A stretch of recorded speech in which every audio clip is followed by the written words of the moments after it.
l'acclamer? Est-ce que tu peux l'acclamer? Est-ce que tu peux l'acclamer? Est-ce que tu peux acclamer Jésus? Alléluia. Est-ce que tu peux acclamer le Nous roi te des rois? célébrons par nos Est-ce que tu peux acclamer Jéhovah? Alléluia, alléluia. Acclame Jésus, acclame-le, acclame-le, acclame-le, acclame-le. Amen. Amen. Prenez place.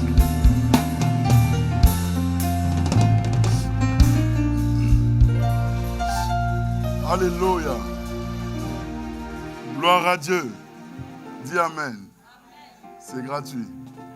Alléluia. Dis Amen. Je vous salue tous dans le nom de... Soyez les bienvenus à la maison du Chandelier. L'église du Seigneur, l'église du Christ. Là où l'amour de Dieu est toujours en... Où la grâce horizontale est toujours en... Dieu vous bénisse. Dieu vous bénisse. Alléluia. Nous allons poursuivre en tout cas notre thème, gloire au Seigneur. Vendredi, on a été bénis par la présence et par la parole de Dieu. J'exhorte vraiment tout un chacun à observer ce premier culte de la semaine que nous avons ici, chaque vendredi de 19h30 à 21h. Même si tu travailles, viens. Même si tu viens les 30 dernières minutes du culte, viens. Certainement, l'Éternel te fera du bien. Gloire à Dieu. Si tu es en formation, si tu es à l'école, quand tu finis, enchaîne, viens. Dieu te fera du bien. Est-ce que ceux qui étaient là ont été bénis? C'était un moment assez fort. Et le vendredi prochain, je vais encore continuer sur ce thème, les façons dont Satan combat pour, en tout cas, neutraliser les enfants de Dieu. Alléluia. Nous devons les connaître et la connaissance de cela nous permettra vraiment de vivre notre triomphe face à l'adversité. Alléluia. Parce qu'en vérité, il est déjà vaincu. Gloire au Seigneur. Alors, nous continuons notre thème, notre grand thème qui est motivé pour révéler et glorifier Christ. Nous avons vu beaucoup de choses la semaine dernière, mais aujourd'hui, nous allons parler du vrai chrétien. Alléluia. Regarde ton voisin, dis le vrai chrétien. Parce que, bien aimé, tu ne peux révéler et glorifier Christ si tu n'es pas un vrai chrétien. Alléluia. Tu ne peux révéler et glorifier Christ si les fondements sur lesquels tu t'appuies ne sont pas vrais. Alléluia. Alors regarde ton voisin, ta voisine, dis le vrai chrétien. Alléluia. Nous allons prendre ensemble le psaume 11. Le psaume 11, à partir du verset 3. Gloire à Dieu. Les hôtesses, vous êtes magnifiques. Que Dieu vous bénisse. Amen. Le psaume 11, à partir du verset 3. Psaume 11, verset 3. Oui, on suit tous. Ça va nous parler, ça va prendre peut-être deux dimanches parce que nous avons le dimanche de baptême. Alléluia, n'hésitez pas à vous inscrire. Et aussi les informations, la formation commence quand? Pour la semaine prochaine. Donc vraiment, soyez à l'écoute. Inscrivez-vous. Si vous ne recevez pas de messages en semaine, prenez le numéro de la communication, enregistrez ce numéro-là et envoyez votre prénom ou votre nom à ce même numéro-là. Vous dites que je suis membre de la maison du Chandelier. Ils vont enregistrer votre numéro et vous serez informé de tout ce qui se passe en semaine au sein de la maison du Chandelier. Amen. Amen. Donc, le psaume 11 à partir du verset 3. Nous suivons tous. Quand les fondements sont renversés, Quand les fondements sont renversés, le juste, que ferait-il? Que fera-t-il? Amen. Amen. Quand les fondements sont renversés, le juste, que fera-t-il? Alléluia. Bien-aimés, pour ceux qui lisent un tout petit peu leur Bible et qui connaissent un tout petit peu la vie d'Élie, il y a un passage qui revient beaucoup à l'esprit. Alléluia. C'est 1 Roi 18. Gloire au Seigneur. 1 Roi 18, verset 20 à 40. Parce que c'est là où le feu est descendu. Alléluia. Élie et les 450 prophètes de Baal. Alléluia. Le psaume 11, à partir du verset 3, nous dit « Quand les fondements sont renversés, le juste, que fera-t-il » Alléluia. Bien-aimé, lorsqu'il était temps à cette époque-là, pour que le feu descende, la première des choses que Élie a fait, il n'a pas loué Dieu. La première des choses que Élie a fait, il n'a pas jeûné. La première des choses que Élie a fait, il n'a pas prié. Mais la première des choses que Élie a fait, avant que le feu ne descende, Élie a restauré l'autel de l'Éternel. Alléluia. Élie a restauré les fondements. Alléluia.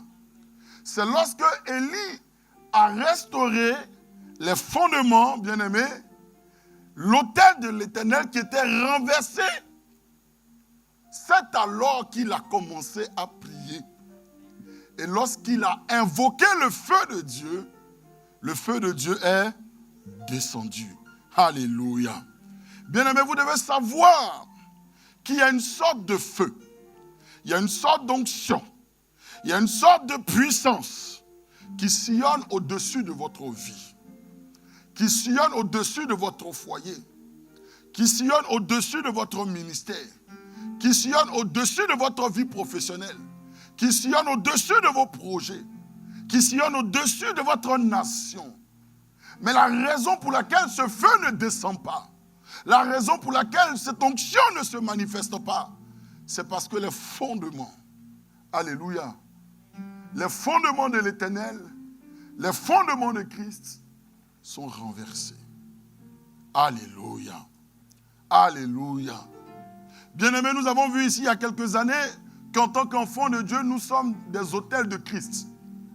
Un autel, c'est un lieu où le nom de l'Éternel est invoqué et il répond. Être un autel de Christ, c'est honorer Christ, c'est glorifier Christ, c'est faire ce qui est agréable à Christ. Alléluia. Notre vie doit être la révélation de l'autel de Christ. Et notre vie doit être un lieu où Christ se manifeste chaque jour. Est-ce que vous me suivez?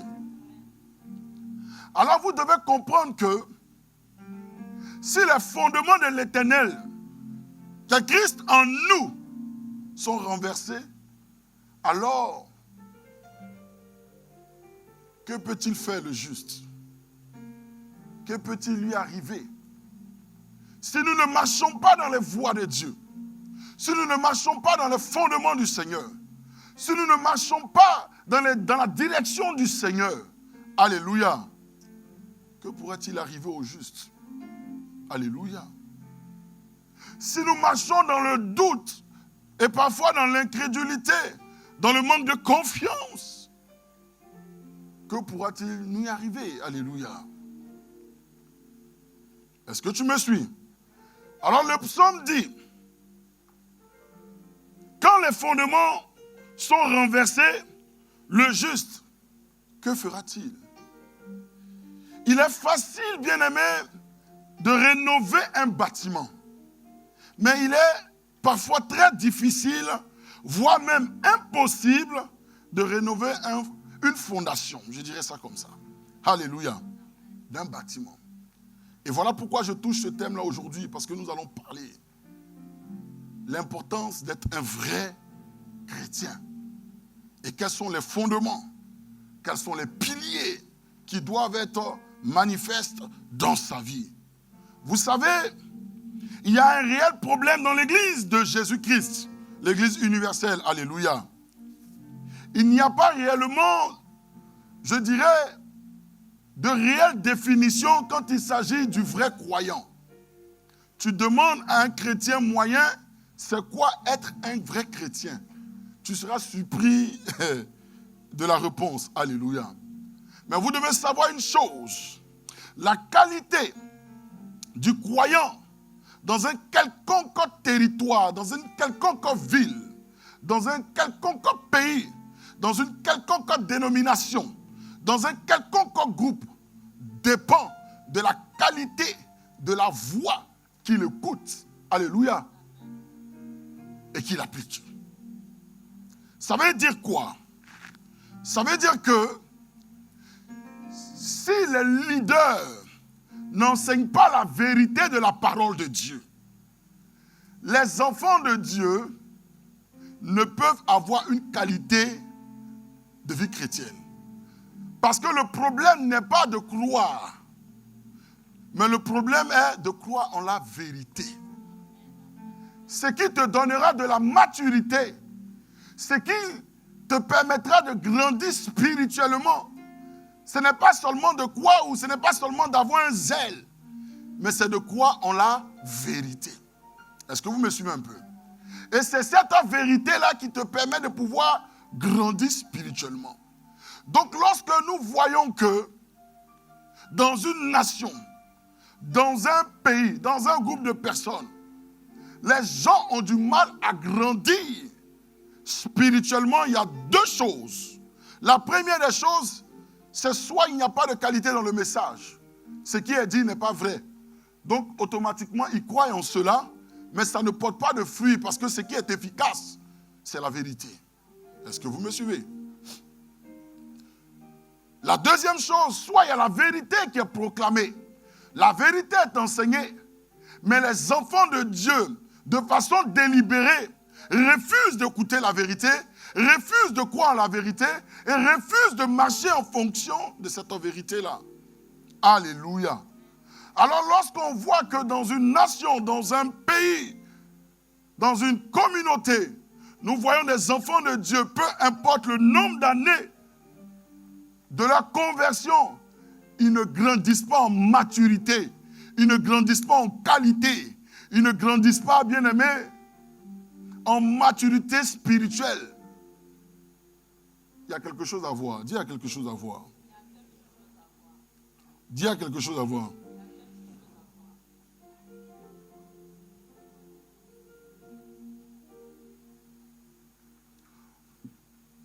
Aujourd'hui, les enfants de Dieu, on écoute tout et n'importe quoi. Alléluia. Beaucoup écoutent tout et n'importe quoi. Beaucoup se tournent vers des hommes de Dieu qui vont flatter leur ego, qui vont leur dire ce qu'ils veulent entendre. Alléluia. Beaucoup se tournent vers les hommes de Dieu qui vont les caresser dans le sens du poil. Alléluia. Et beaucoup marchent en fonction de cela, mais ils se donnent plus tard qu'il n'y a pas de résultat. Alléluia. Parce que ce qui produit de la croissance, c'est la vérité. Ils peuvent dire tout ce qu'ils veulent, mais si ce qu'ils disent n'est pas la vérité, il n'y aura pas de croissance spirituelle. Aujourd'hui, nous écoutons tout, partout, et surtout avec les réseaux sociaux, on a toutes sortes de pères, on a toutes sortes de mères, on a toutes sortes de mentors, on a toutes formes de d'aînés, on écoute tout, et parfois des choses qui ne sont ni utiles et ni efficaces pour notre croissance spirituelle et pour notre maturité spirituelle. Alléluia. Donc le problème n'est pas de croire. Le problème n'est pas au niveau de la foi. Le problème n'est pas au niveau du zèle. Mais le problème est au niveau de ce en quoi tu crois. Parce que ce que tu écoutes, ce que tu acceptes, ce que tu appliques sera ta récompense. Alléluia. Alors les hommes de Dieu ont une grande responsabilité quand il s'agit de l'évangile, quand il s'agit du leadership, quand il s'agit des fondements, quand il s'agit de l'enseignement de la parole de Dieu. Et les croyants ont aussi une responsabilité de se rendre enseignables, d'écouter, alléluia, et de discerner ce qui est de Dieu et ce qui n'est pas de Dieu, pour appliquer ce qui est de Dieu, alléluia, et pour réfuter ce qui n'est pas de Dieu. Gloire au Seigneur. Et pour cela, il va falloir que les enfants de Dieu s'exposent véritablement à la parole de Dieu. Les enfants de Dieu s'exposent à l'écoute de la parole de Dieu. Les enfants de Dieu se rendent enseignables. Et je crois que l'Esprit de Dieu en vous vous permettra de pouvoir discerner ce qui est vrai et ce qui est faux. Alléluia. Bien-aimés, quand les fondements sont renversés, que fera-t-il le juste? Alléluia. Pour qu'il y ait quelque chose qui se manifeste dans votre vie, il va falloir restaurer l'autel de Christ. Pour qu'il y ait cette onction qui demeure en toi, pour qu'elle se manifeste dans toutes tes dimensions, alléluia, il va falloir que l'autel de Christ soit restauré dans ta vie. Il va falloir qu'à un moment donné, tu t'asseyes et que ce qui n'était pas bon soit ôté et que ce qui était bon, qui était renversé, tu puisses le restaurer. Alléluia. À un moment donné de ta vie, tu dois t'asseoir et t'examiner et dire que ça, c'est pas bon. Et je dois l'ôter. Et ça, c'est bon. Je dois le glorifier. Vous savez, lorsque le prophète Élie a défié les 450 prophètes de Baal, c'est qu'à cette époque, le peuple d'Israël n'avait pas abandonné Dieu. Mais le peuple d'Israël croyait en Dieu, mais en même temps, il croyait en Baal. Alléluia. Donc, ils avaient un pied de l'autre côté et ils avaient un autre pied de l'autre côté. Alors, le prophète Élie a dit, aujourd'hui, là, on va voir qui est le véritable Dieu. Et en fonction du Dieu qui va répondre, alléluia, si c'est Baal qui répond, c'est que c'est Baal le véritable Dieu. Alors suivez-le. Mais si c'est l'Éternel le véritable Dieu qui répond, alors abandonnez Baal et suivez l'Éternel véritablement. Aujourd'hui, nous voyons des enfants de Dieu qui ont un pied dedans et un pied dehors. Nous voyons des enfants de Dieu qui croient en Jésus, mais qui sont dans l'impudicité. Nous voyons des enfants de Dieu qui croient en Jésus, mais qui sont dans l'adultère. Nous voyons des enfants de Dieu qui croient en Jésus, mais qui sont dans la masturbation. Nous voyons des enfants de Dieu qui croient en Jésus, qui sont dans la séduction. Nous voyons des enfants de Dieu qui croient en Jésus, qui sont dans l'hypocrisie. Nous voyons des enfants de Dieu qui croient en Jésus, qui sont dans les boîtes de nuit. Nous voyons des enfants de Dieu qui croient en Jésus, mais qui sont dans les lieux lugubres. Nous voyons des enfants de Dieu qui croient en Jésus, mais qui vivent encore une autre vie. C'était le cas du peuple d'Israël. Ils croyaient en Dieu, mais en même temps, ils croyaient à Baal. Et là, il fallait trancher. Et pour que le feu puisse descendre, Élie a fait quelque chose. D'où la responsabilité des hommes de Dieu. Élie a fait quelque chose. Il a pris 12 pierres. Les 12 pierres représentaient le peuple d'Israël, les 12 tribus. Ce peuple-là appartenait à Dieu et ce peuple-là était consacré à Dieu. Alléluia. En quelque sorte, ce peuple-là était un autel de Christ, un autel de Dieu. Mais parce que le fondement était renversé, leur vie ne glorifiait pas Dieu. Il fallait que, de façon symbolique, de façon prophétique, Élie puisse restaurer l'autel. Et lorsqu'il a invoqué maintenant l'Éternel par la prière, le feu est descendu et a consumé l'holocauste. Est-ce que vous me comprenez? Le problème n'est pas que Dieu ne veut pas agir. Le problème n'est pas que Dieu ne veut pas faire dans votre vie. Le problème n'est pas que Dieu ne veut pas débloquer des situations dans votre vie. Mais bien aimé, est-ce que l'autel de Christ en vous est restauré? Est-ce que vous avez pris le soin de rétablir les choses? Est-ce que vous avez pris le soin, oui, de mettre les choses dans l'ordre? Est-ce que vous avez pris le soin d'écarter, de réfuter, de renoncer à tout ce qui n'était point à la gloire de Dieu? À ce moment-là, lorsque la prière montera, le feu descendra. Le problème, ce n'est pas un manque de prière. Les gens peuvent prier, les gens peuvent prier. Mais si dans votre vie, vous ne restaurez pas l'autel de Christ, le feu ne peut descendre du ciel. Ça veut dire qu'à un moment donné, il va falloir que vous acceptez la restauration de l'autel de Christ. Il va falloir que vous acceptez de vivre cette vie chrétienne véritablement. Alléluia. Une vie chrétienne où nous bannissons l'hypocrisie.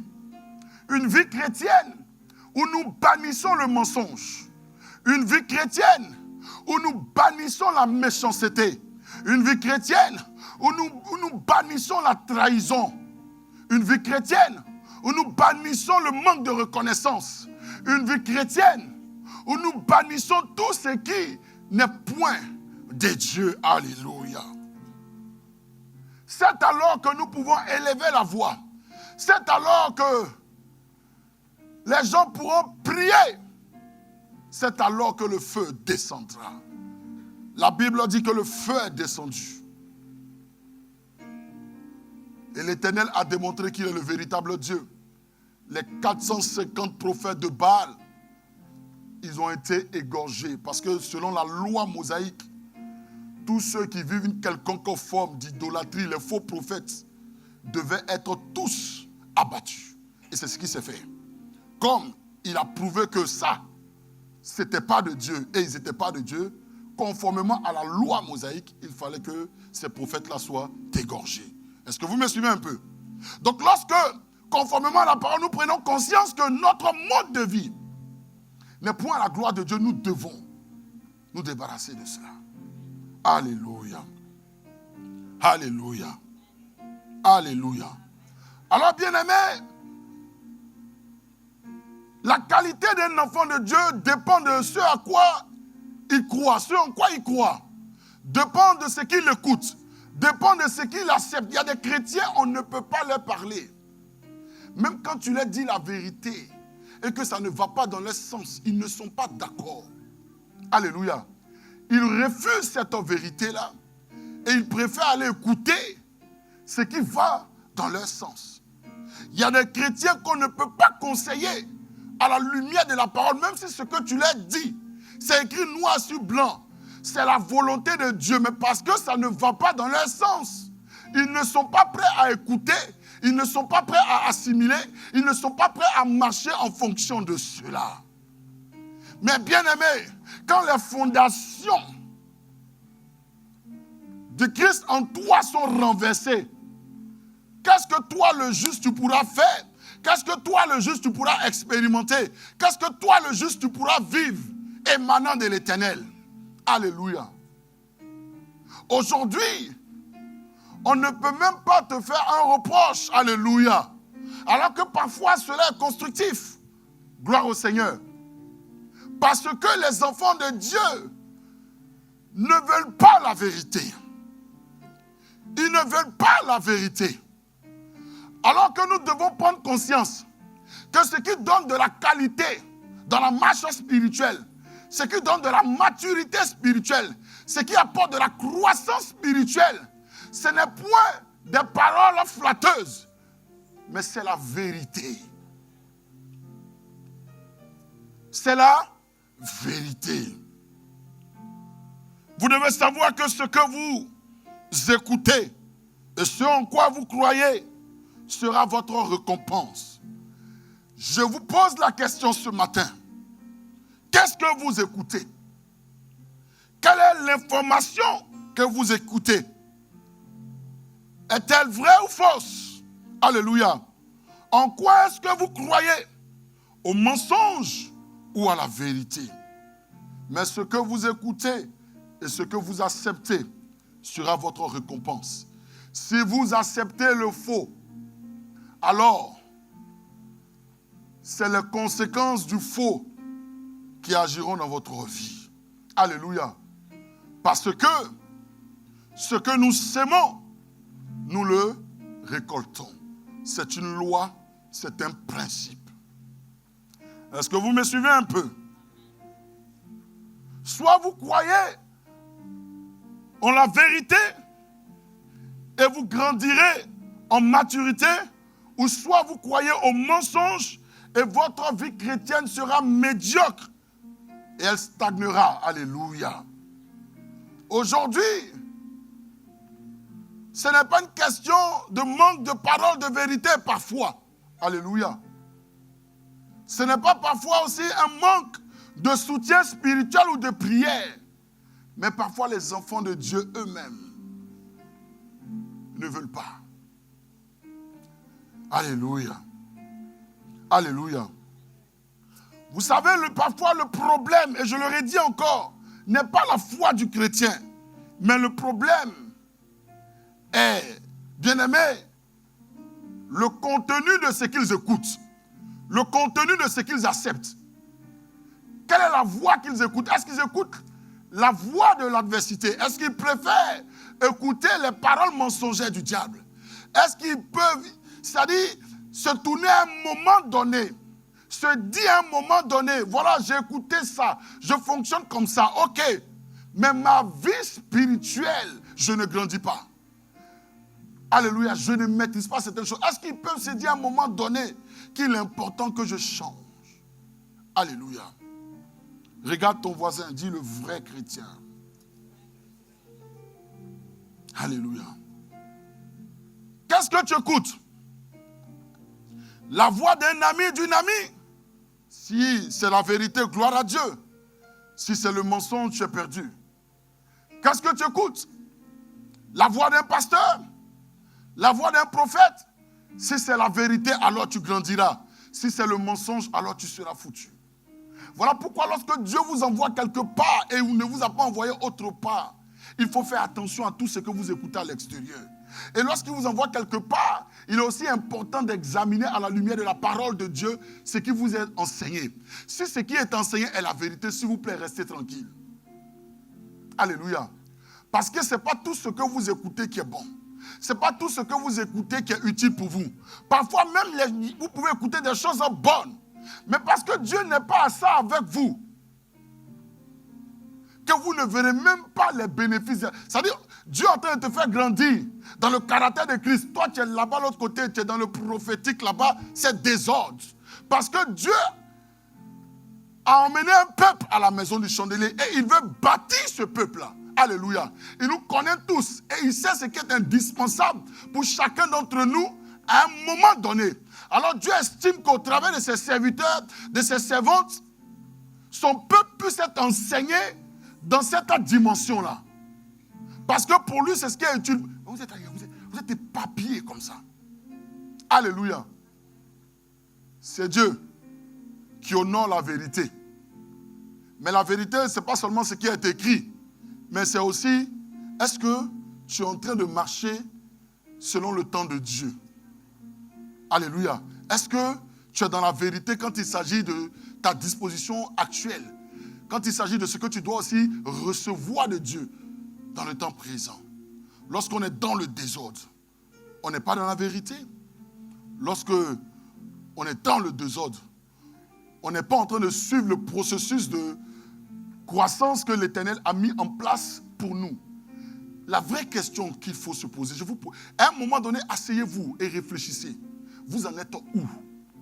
Cette pratique-là, qu'est-ce que ça crée dans votre vie? Soyez juste honnête avec vous. Écoutez ce que vous voulez. Mais regardez, qu'est-ce qui se passe? Il n'y a rien. Il n'y a rien. Parce que Dieu est un Dieu d'ordre. Alléluia. Dieu est un Dieu d'ordre et de vérité. Si tu n'écoutes pas la vérité, rien ne se passera dans ta vie. Si tu ne suis pas aussi le processus de formation dans lequel l'Éternel te met, tu ne connaîtras pas aussi cette maturité-là et tu ne verras pas le feu, même si il y a certaines vérités à l'extérieur. Est-ce que vous me suivez? Regardez aujourd'hui la vitesse à laquelle des pasteurs, des serviteurs, des servantes s'éloignent de Dieu. Regardez aujourd'hui la vitesse à laquelle des enfants de Dieu, des hommes, des femmes s'éloignent de Dieu. Regardez aujourd'hui à la vitesse à laquelle des jeunes s'éloignent de Dieu. Alléluia. Bien-aimés, pour un manque de travail, je m'éloigne de Dieu. Pour un manque de mariage, je m'éloigne de Dieu. Pour un manque de papier, je m'éloigne de Dieu. Pour un manque d'accomplissement d'un projet, je m'éloigne de Dieu. Pour un quelconque manque, les enfants de Dieu s'éloignent de Dieu aussi facilement. Regardez la vitesse à laquelle les gens parfois même quittent l'église. Pour une incompréhension, des gens quittent l'église. Pour un mécontentement, des gens s'éloignent de Dieu. Regardez la vitesse à laquelle cela se fait. Des gens aujourd'hui n'arrivent même plus à prier parce qu'ils n'ont pas obtenu telle chose qu'ils attendaient ou c'est le contraire qui s'est accompli. Bien aimé, quand les fondements sont renversés, le juste, que pourra-t-il faire? Qu'est-ce qui pourra se passer dans sa vie? Alors que bien aimé, lorsque nous lisons la parole de Dieu, lorsque nous lisons Job 14, à partir du verset 14, est-ce qu'on peut le mettre à l'écran? Job pouvait dire, si l'homme, une fois mort, pouvait revivre, alléluia, j'aurais de l'espoir tout le temps de mes souffrances, alléluia, jusqu'à ce que mon état vienne à changer. Alléluia. Est-ce qu'on peut me mettre Job 13? Job 13, 15. Il parle, nous tous nous connaissons la vie de Job. Il dit ceci, Job 13, 15. Même s'il me tuait, c'est-à-dire même si Dieu me tuait, je continuerai à espérer en lui. Regardez la dimension de foi, la dimension de confiance. Il dit même si Dieu me tuait, moi, Job, je continuerai à espérer en lui. Parce que je crois que tout ce qu'il fait est bon. S'il me tue, c'est qu'il a prévu de me ressusciter. Alors je vais continuer toujours à espérer en lui. Peu importe les situations par lesquelles l'Éternel me fait passer. Qu'elles soient douloureuses, qu'elles soient difficiles, qu'elles soient pénibles. Cela ne sera d'aucune excuse pour moi pour m'éloigner de lui. Je continuerai à espérer en lui.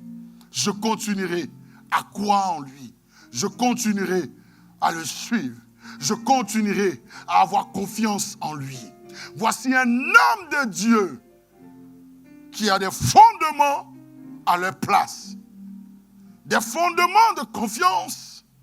Des fondements qui disent que Dieu n'a jamais abandonné le juste. Alléluia. Je ne comprends pas ce qui se passe dans ma vie. Je n'ai pas obtenu ce que j'attendais depuis longtemps. Mais Dieu est Dieu et il ne ment pas.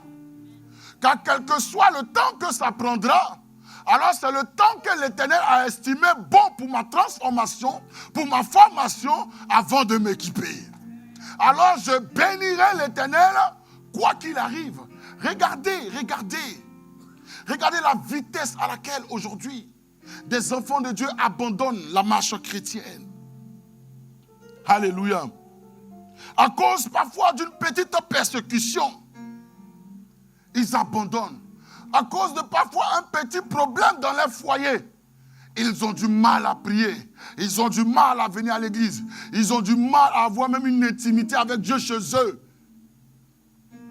Mais regardez, un gars comme Job, si nous connaissons son histoire, ce qu'il a vécu. Alléluia. Il dit, même si Dieu lui-même, il me tue, je continuerai d'espérer en lui. Combien de chrétiens qui ont dit qu'ils en voulaient à Dieu? Parce que Dieu a fait ceci, parce que Dieu a fait cela. Combien de chrétiens qui ont dit que, ah mais je pense que Dieu ne m'aime pas. Pourquoi il a permis ça? Pourquoi il a permis ça? Non, j'ai fait. Cette histoire du Seigneur, j'ai suivi. Je ne vois rien. C'est bon cette histoire-là. Ah, si les fondements. Vous savez, ce passage du psaume, c'était l'histoire du roi David avec ses collègues. Alléluia. Ils étaient persécutés par l'adversité. C'était assez compliqué. Et tous les collègues allaient dans le sens de dire, écoutez, il faut qu'on fuit, il faut qu'on aille. On s'éloigne dans les montagnes. C'est là que David dit, mais attendez. Si les fondements du juste sont renversés, qu'est-ce qui va se passer? En quelque sorte, il dit, mais si vous n'avez pas un fondement de confiance et de foi en l'Éternel, malgré ce qui arrive, sachez que rien ne pourra se passer. Alors, je ne bougerai pas. Quand vous lisez la suite de ce verset, il dit, non, l'Éternel est assis c'est-à-dire dans sa demeure et il règne, peu importe ce qu'il vient. Non, vous savez, étudiez la vie de David. C'était quelqu'un. Lorsque tout autour de vous semble être compliqué, lorsque même parfois des voix qui viennent pour renverser les fondements de Christ en vous, c'est alors que vous devez dire, même si je ne comprends pas ce qui est en train de se passer, mais je sais que l'Éternel n'a jamais abandonné le juste. Alléluia. Tu peux acclamer ça. Tu peux acclamer ça. Il ne faut pas hésiter, tu peux acclamer ça. Bien-aimés, lorsque nous lisons ces passages, cela sous-entend que nous devons sérieusement redéfinir l'idée que nous nous faisons de la vie de foi. Alléluia. Oui, nous devons redéfinir cela. J'ai la foi, je crois en Christ, mais qu'est-ce que c'est la foi? Selon Dieu, voici un exemple. C'est que même lorsque tout est gâté, lorsque tout semble compliqué, lorsqu'il n'y a plus d'espoir, lorsque je regarde à l'horizon, je ne vois rien. Lorsque je regarde à gauche, à droite, il n'y a rien qui se passe. Lorsque je regarde derrière moi, c'est que du noir, je ne peux plus retourner à cette vie-là. Même lorsque mes proches ne croient plus, et lorsque cette voix de l'adversité au travers de mes vibrations d'air me disent que est-ce que tu as vraiment fait le bon choix? Est-ce que vraiment tu y arriveras? Est-ce que tu penses que Dieu t'a appelé? Est-ce que tu penses qu'il t'a choisi? Est-ce que tu penses qu'il va faire la différence avec toi? Regarde, tu t'éternises dans quelque chose, tu ne vas pas t'en sortir. C'est alors, oh my God, c'est alors que je continuerai à bénir mon Dieu. C'est alors que je continuerai à glorifier Dieu. C'est alors que je refuserai d'écouter cette voix mensongère. C'est alors les paroles que nos pères spirituels nous enseigneront sur les fondements de la foi et de la confiance envers Dieu. Je les appliquerai dans ma vie. Et je me dirai que quelle que soit la dureté du problème, quelle que soit la longueur du problème, quelle que soit la profondeur, la hauteur, la largeur du problème, l'amour de mon Dieu est plus profond que ce problème, est plus haut que ce problème, est plus large que ce problème, est plus grand que ce problème.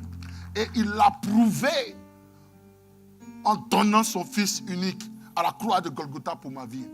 S'il a pu donner son Fils unique, alors qu'est-ce qu'il ne m'accordera pas? S'il ne le fait pas, alors cela est une question de temps. Je demeure dans la confiance.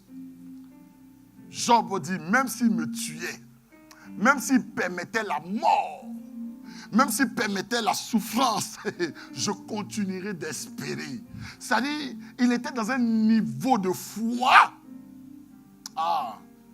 Que même s'il est conscient que celui qui lui fait du mal, celui qui permet le mal dans sa vie, c'est Dieu. Il dit, malgré ça, je continuerai d'espérer en lui. Et je crois qu'il va me ressusciter. Waouh! Alléluia. Sachant que Dieu ne fera jamais de mal à ses enfants. Ce que parfois nous appelons peut-être mal ou difficulté, Dieu lui appelle ça formation, transformation, équipement, ainsi de suite. Vous me suivez un peu? Parce qu'il estime que c'est utile pour vous, pour votre développement et pour votre croissance. Alléluia. Est-ce que vous me suivez un peu? Job dit que même si je mourrais, j'espérerai en ma résurrection. N'est-ce pas, lorsque ils sont allés dire à Jésus que Lazare est mort, Jésus a dit quoi? Ou Lazare est malade, plus ou moins. Jésus a dit quoi? Cette maladie n'est pas pour sa mort, mais elle est pour la gloire de Dieu. Alors il n'était pas pressé d'y aller. Il a attendu, il est arrivé au 4e jour. Parce que Jésus n'est pas intimidé par la mort. Jésus n'est pas limité par la mort.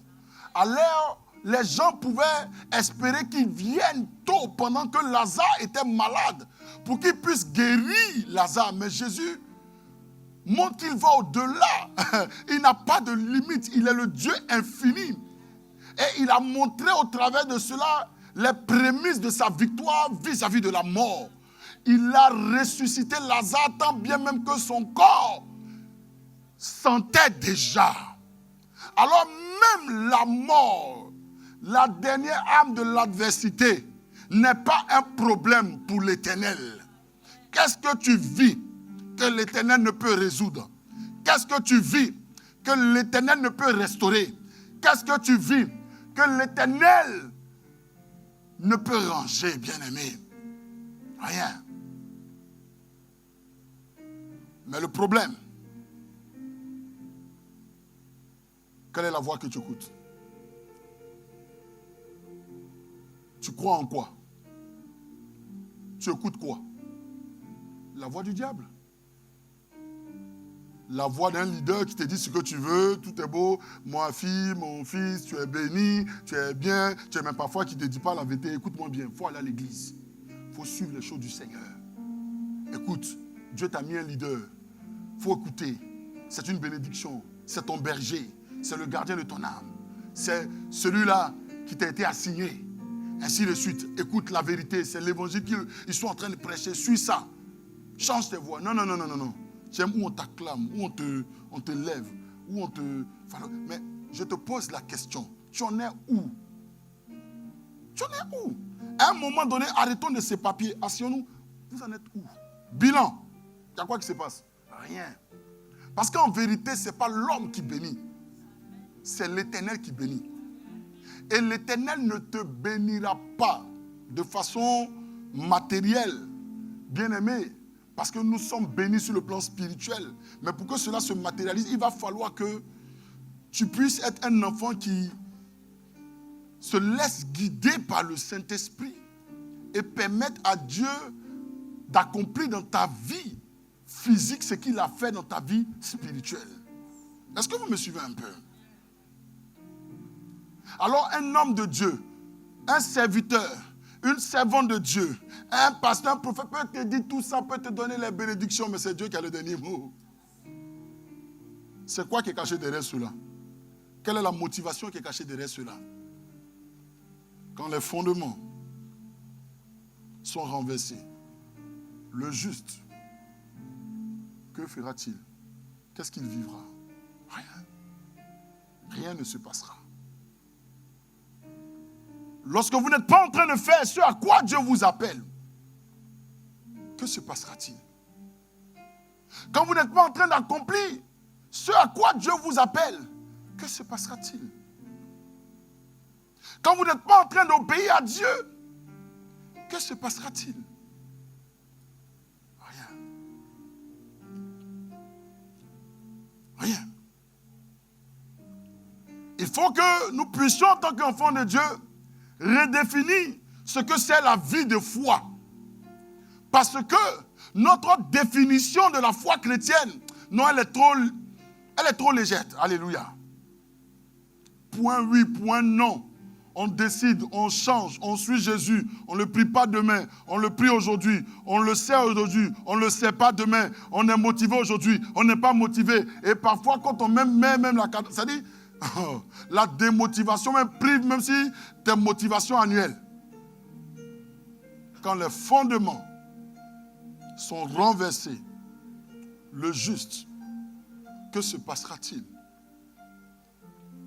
Regarde ton voisin, dis le vrai croyant, le vrai chrétien. 2 Timothée 2, à partir du verset 19, nous dit cette chose. Et c'est Paul qui parle à son fils. Il dit, néanmoins, le solide fondement de Dieu reste debout. Écoutez-moi bien. Le solide fondement de Dieu reste debout. Avec ces paroles qui lui servent de sceau.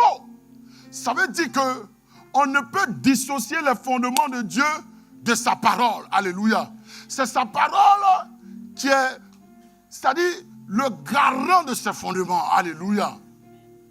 Sa parole est un cachet, sa parole est un gage, sa parole est une accréditation, sa parole est une validation, sa parole est une confirmation de ses fondements.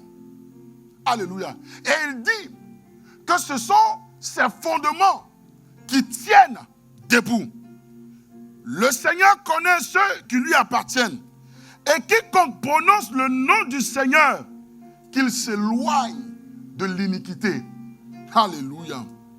Nous voyons par là que la Bible nous dit clairement que la fondation qui tient ferme, c'est la fondation de l'Éternel. Alléluia.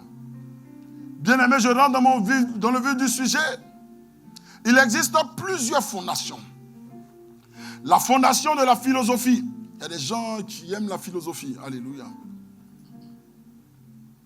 Mais la Bible dit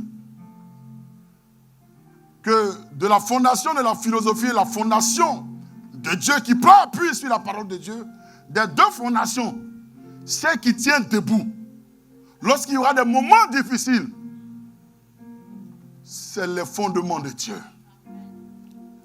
Il y a la fondation de l'intellectualisme, alléluia.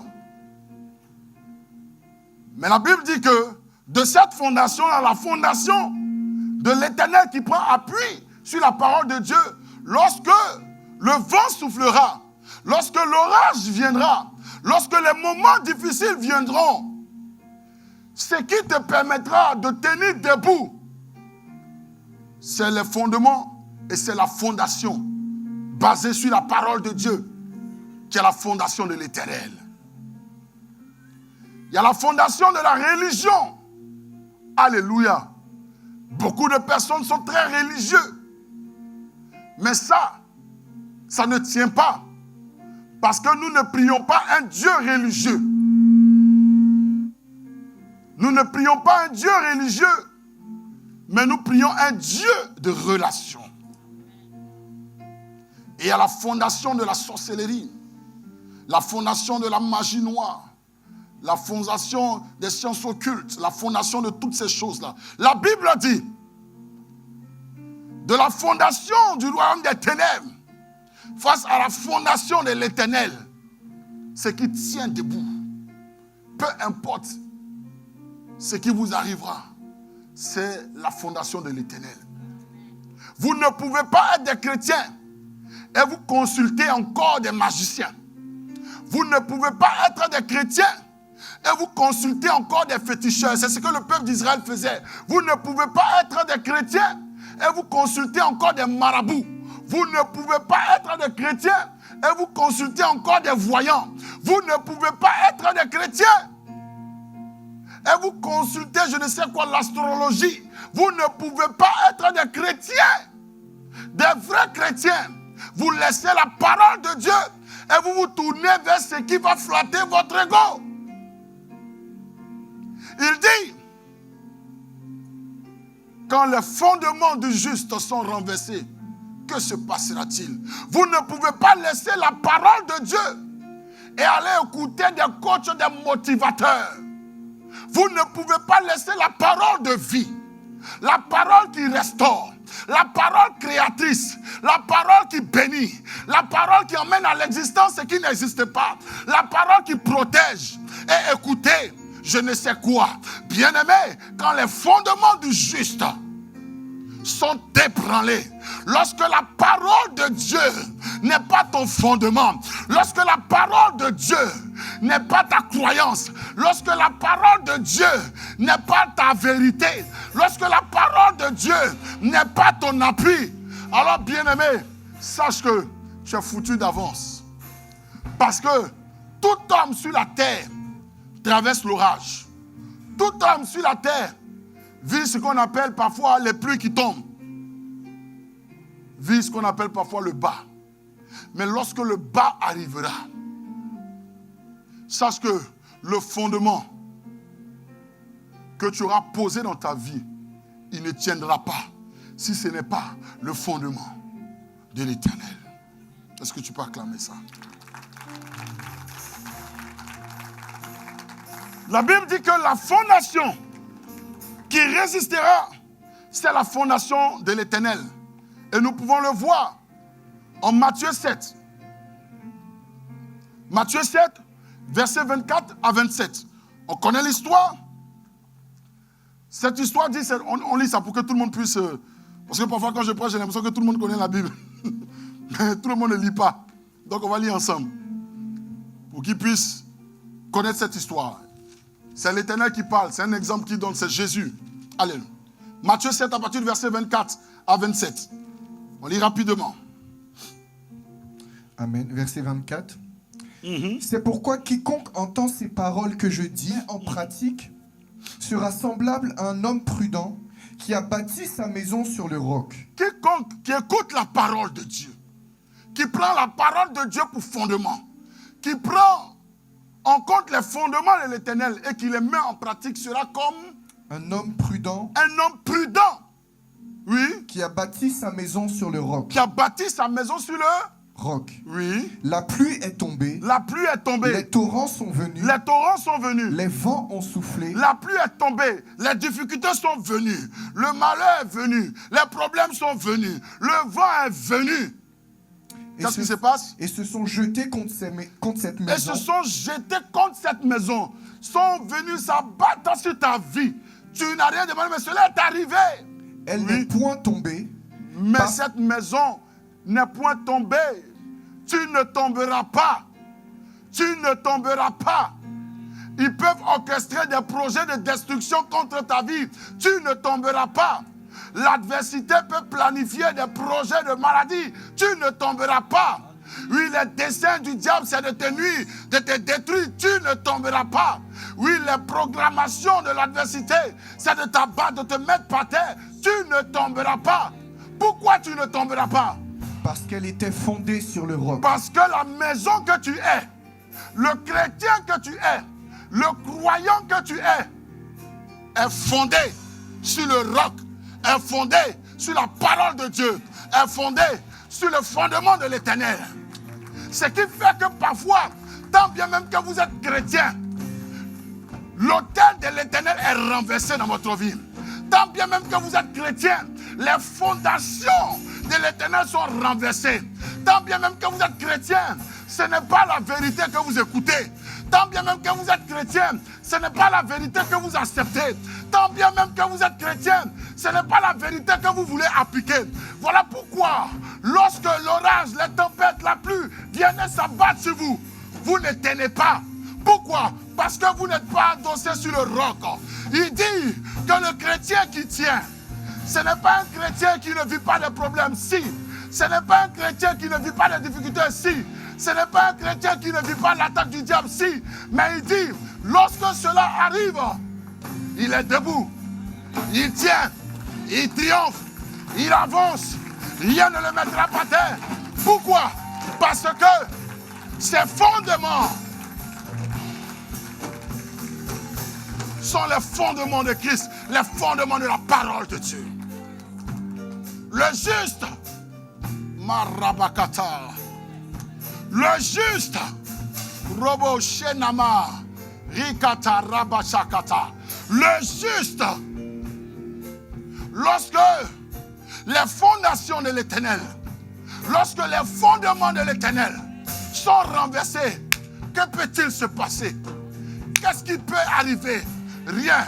Il dit, la pluie, l'orage est venu, mais il est resté debout parce qu'il était assis sur le roc. Qu'est-ce qui se passe par la suite? Mais quiconque entend ces paroles que je dis, mais quiconque entend ces paroles que je dis, la parole de Dieu, ce que la Bible dit, ce qu'on vous enseigne qui est la vérité, quiconque écoute, entend ces paroles, oui, et ne les met pas en pratique, et ne les met pas en pratique, sera semblable à un homme insensé. Oh, quiconque écoute ces paroles de vérité, ces paroles d'espoir, ces paroles de guérison, ces paroles de protection, ces paroles de restauration, ces paroles de délivrance, ces paroles de bénédiction, Quiconque n'écoute pas ces paroles d'élévation, quiconque n'écoute pas, ne prend pas appui sur cela, il est comme un homme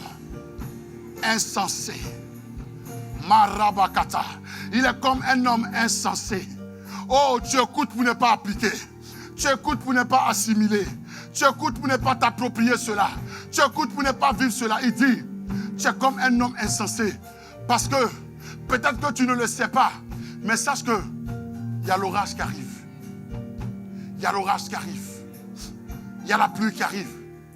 Il y a le tonnerre qui arrive. Peut-être que tu ne le vois pas encore dans ta vie. Mais c'est une prophétie, elle est certaine. Et elle s'accomplira certainement. Oui, l'orage arrive. Mais la vraie question qu'il faut se poser, lorsque le jour du malheur arrivera, est-ce que tu tiendras debout? Est-ce que tu résisteras? Toi et ton intelligence, toi et ta capacité humaine, toi et ta richesse, toi et tes exploits, toi, est-ce que tu tiendras? Toi et ta vigueur, est-ce que tu tiendras? Lorsque ça arrivera, bien-aimés, nous avons vu des grands de ce monde par terre. Oui, nous avons vu, oui, des personnes, oui, devenir rien du tout. Oui, on a vu cela. Oui, le monde nous a enseigné. Lorsque cela arrivera, nous avons vu des hommes de vigueur, des femmes de vigueur. Du jour au lendemain, la maladie s'est abattue sur les vies. En laps de 6 mois, ils ont été enterrés. Oui, lorsque ça viendra, est-ce que tu tiendras? Est-ce que tu tiendras sur cette parole qui dit qu'en Jésus-Christ, j'ai été déjà guéri? Pour voir cette parole se matérialiser dans ta vie, est-ce que tu tiendras? Oui, tu joues la belle. Oui, tu joues le beau. Oui, tu joues je ne sais quoi. Mais ces choses-là ne pourront rien faire lorsque le jour du malheur arrivera. Ces choses-là ne pourront point, oui, combattre pour toi. Ces choses-là ne pourront point te préserver. Bien-aimé, tu verras ton corps se décomposer. Tu verras ton corps affaibli. Tu verras ton corps battu. Et tu verras que lorsque le jour du malheur arrive, ce qui te préserve, ce qui te permet de tenir debout, ce qui te permet de résister, Marabakata, c'est la vérité. C'est la vérité. C'est la vérité. C'est la vérité de la parole. C'est le fondement de l'Éternel. C'est l'obéissance, l'assimilation, l'appropriation de la parole de Dieu dans ta vie. Continue. Sera semblable à un homme insensé. Sera semblable à un homme insensé. La Bible dit que tu es insensé, femme. Si tu écoutes pour ne pas appliquer, tu écoutes pour ne pas t'appuyer là-dessus, t'adosser là-dessus. Ce n'est pas moi qui le dis, c'est la Bible. Il dit c'est être insensé. Parce que tu vis comme si dans la vie là tout est rose. Tu es insensé, oui. Qui a bâti sa maison sur le sable. Tu es comme un insensé qui a bâti sa maison sur le sable. Verset 27, oui. La pluie est tombée. L'orage arrive. La pluie est tombée. Les torrents sont venus, les vents ont soufflé et ont battu cette maison. Oui. Elle est tombée et sa ruine a été grande. Alléluia. Si ta vie, ta marche chrétienne est bâtie sur des fondements de flatterie, sur des motivations sans vie, sans efficacité, lorsque tu as jaugé ta vie sur la base des paroles humaines, mais pas sur la base des paroles de la vie, bien-aimé, tu ne tiendras pas. Tu ne tiendras pas. Ce qui te permettra de tenir, ce sont les fondements. Oh my God. Ce sont les fondements. Dieu parle à des cœurs ce matin. Ce sont les fondements. À un moment donné, il faut s'asseoir. À un moment donné, il faut arrêter.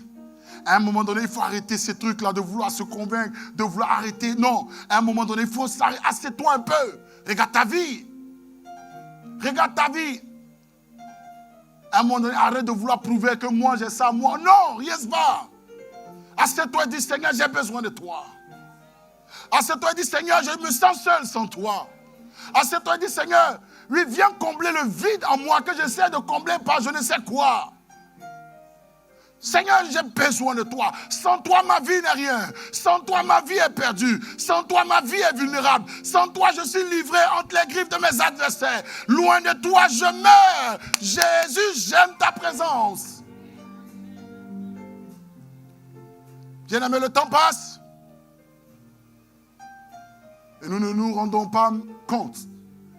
Il y a une seule chose que nous ne pouvons pas récupérer, c'est le temps. Peu importe notre argent, peu importe notre position, peu importe notre beauté, peu importe je ne sais quoi que ce soit, il y a une chose qu'on ne peut pas acheter, c'est le temps. Parce qu'il tourne. Il tourne. Et en cela, je dis que le temps, c'est la vie. Parce que lorsque tu joues avec le temps, tu joues avec ta vie. Le temps que tu t'en rends compte, tu auras gaspillé les opportunités que l'Éternel avait mis en face de toi pour avancer comme il se doit. Lorsque les fondements du juste sont renversés, que se passera-t-il? La Bible dit que cette maison, elle n'a pas tenu à cause de sa beauté. Cette maison, elle n'a pas tenu à cause de je ne sais quoi, de comment elle brillait, de comment elle était belle, de je ne sais quoi. Cette maison, alléluia, elle a tenu parce qu'elle était assise sur le roc, qui est le fondement de Dieu, qui est sa parole de Dieu. Alléluia.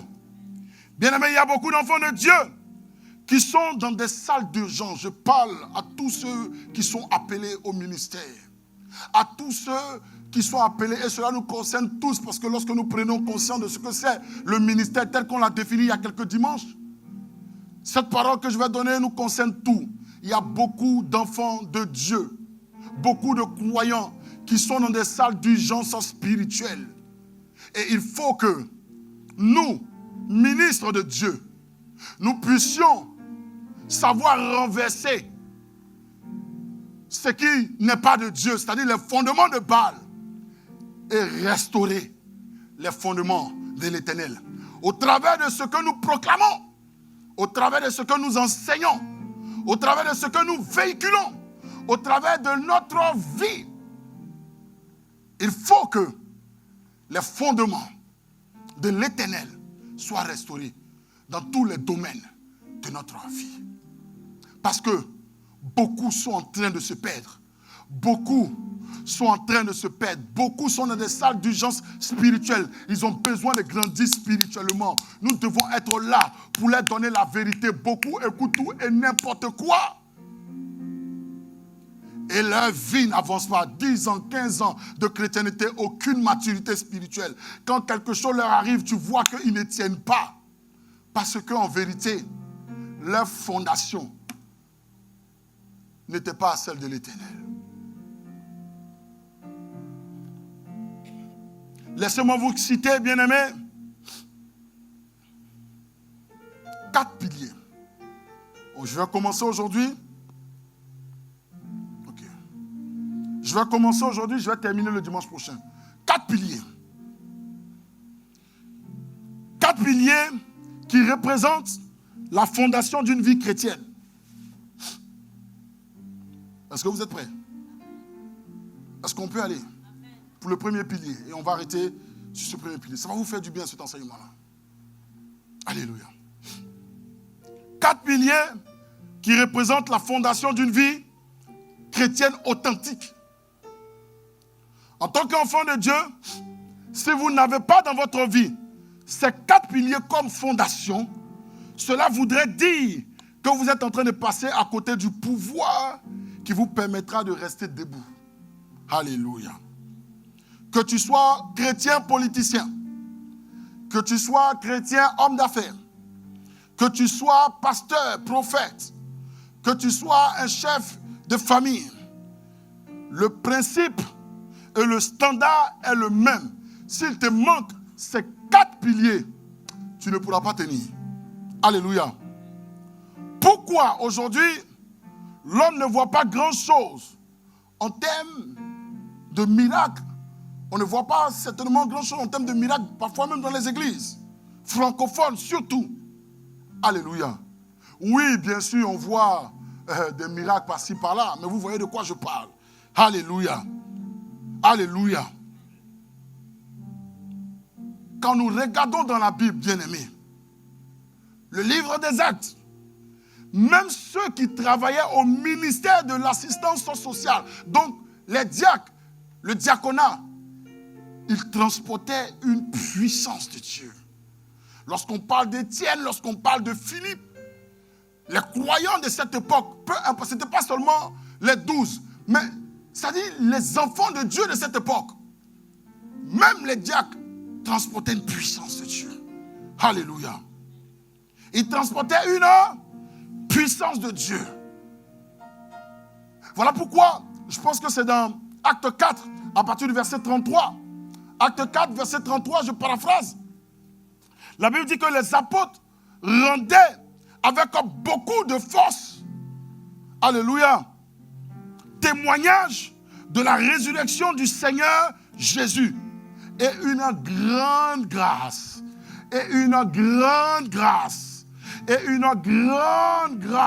reposait sur eux. Tous.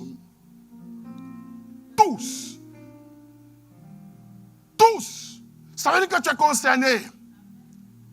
Il faut qu'une grande grâce repose sur ta vie. Il faut qu'une grande grâce repose sur ta vie. Ce n'est pas une question du pasteur seulement. Il faut qu'en tant que chrétien, une grande grâce repose sur ta vie. Cela n'est pas une question d'époque. Cela est une question, bien-aimée, de fondation. La parole de Dieu, l'évangile du Seigneur était leur fondation. L'obéissance à la parole de Dieu, la confiance en Dieu était leur fondation. Alors ils transportaient une grande grâce. Eux tous, pasteurs, fidèles, hôtesses, diacres, tous ils avaient, c'est-à-dire dans leur domaine, ils transportaient quelque chose de puissant. Et c'était la personne de Jésus-Christ que j'aimerais que nous acclamons ce matin.